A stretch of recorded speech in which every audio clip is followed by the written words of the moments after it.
18:30 yung message ko, 19 ay boarding time ko na. Hi guys! Uwi ang aming ka-workmate. Si Caroline, natid namin siya. Dito kami sa airport ngayon. So, ayan ang luggage niya. Ngayon ko lang uli na sila yan ang airport dito sa Pulan. So, nakakamiss umuwi. But maybe next time.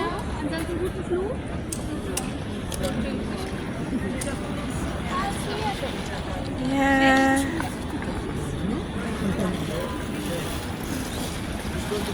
Enjoy your vacation, Carl.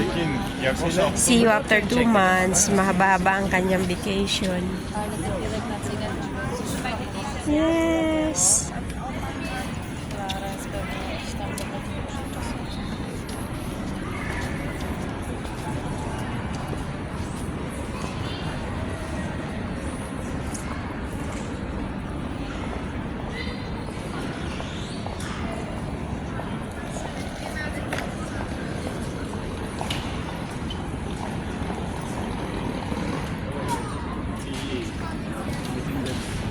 Hintay pa niya yung time ng ano niya, pagbo-boarding.